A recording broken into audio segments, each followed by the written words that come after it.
let's go ahead and kick things off here with our Pac-12 Power Rankings, because like I said, it's been a minute since we've gotten into this, but we've got some movement kind of all the way around here. Starting atop the Pac-12 Power Rankings this week, we've got the Washington Huskies. Come on, guys. They beat Bo Nix. They beat Oregon in an instant classic this past weekend. Michael Penix Jr. looks like the favorite right now to go ahead and land that Heisman spot. Washington not only moving up in our rankings, but also atop the AP Top 25. They're now number 5 in the nation. Oregon only dropping from 1 to 2. I still like Bo Nix. I think we may see ourselves a little rematch of that game between Washington and Oregon in the Pac-12 championship. Lord knows Dan Lanning would love that. Oregon State stays put. I love what Oregon State has done this season, obviously, with DJ Uiagalelei at the helm of that offense. The defense looks as dominant as ever, but until they can maybe string together some more of those quality wins, whether that be a Utah, SC, Oregon, Washington, then I think they stay put there at 3. Utah moves up, I think I had Utah moving up, USC moving down here. USC moves down because of that loss to Notre Dame this past weekend, a real rough spot for USC, simply because Caleb Williams, man, look. I don't know if you're trying to play yourself out of being that number 1 overall pick. Look, I don't blame you if you don't want to go to the Chicago Bears. I totally get that. But come on, man.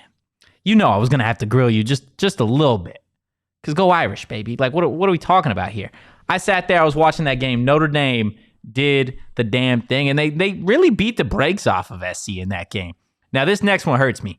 I had to move Arizona up a couple spots because, let's be real, the Wildcats took it to a ranked Wazoo team in Cam Ward, and they did it with Jaden Delore on the bench like U of A fans thought they needed.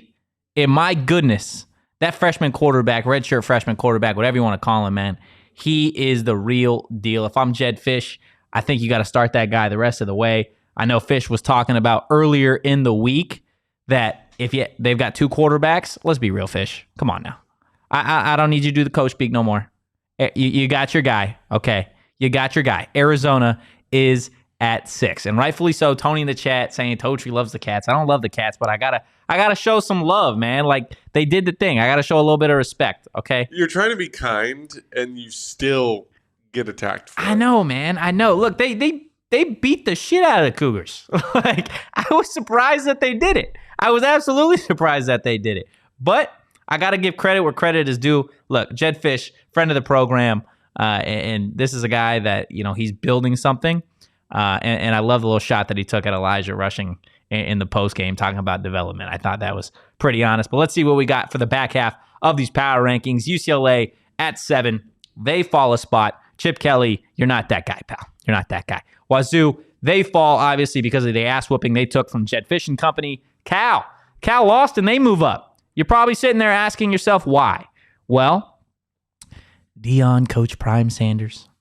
I'm going to take you through a little story, okay? That game was happening on what? A Friday. I went out Friday night. I went to Putt Shack. I was mini golfing, having a good time. Saw on the TV, it was 29-0. My dad called me. This was pre-strep? This was pre-strep. Yeah, absolutely. And he called me. He's like, look, do you see the Colorado score? I'm like, nah, what is it? I turn to the TV, and they're up 29-0. I'm like, damn. Like, okay. They were taking it to him. They were taking it to the worst team in the conference, and rightfully so. Okay, go through the putt-putt, end up going bowling afterwards, and Sean in our group chat, Sean in the group chat types Colorado ... I'm like, okay, I'm going to check ESPN because I feel like maybe they beat them by so many points that it is something crazy. So I go to ESPN and I saw Colorado lost. Colorado lost up 29-0. They lost 46-43 in OT. And Saul's about to chirp me right now. What, Saul? I'm not going to chirp. I'm just showing respect, man. Bro, I mean, we have come such a far way, I'm baby. just showing respect, bro. Literally, in your rankings, we started from the bottom. Now we're here. Let's go, baby. Number 6. Respect. I had to show respect, man. Look, Jed Fish, he's doing what he's doing. But that's not going to stop me from talking my shit on Deion, man. Y'all lost to Stanford. Okay, you let Stanford hang 46 points on your head. Just do this for me real quick. Just do this for me. No watch today, too. Rough day for me not to wear. Act like you've been there before. I haven't been there, man. I don't know. I haven't seen no student section. I don't know what to tell you. And then the last two teams here in these Pac-12 Power Rankings, we've got Stanford, obviously moving up a spot. Can't really justify moving them too far up. After that, I know that they did beat Colorado, but I'm going to be honest, if they played that game 9 more times, I think Colorado probably takes it 9 more times. And then Arizona State, man, this is tough for me. I'm glad Saul left before we got into this part because goddamn, man, I didn't think we'd be here. I didn't think we'd be at 1 win. We haven't beaten an FBS team this season. I'm pretty sure I saw the numbers.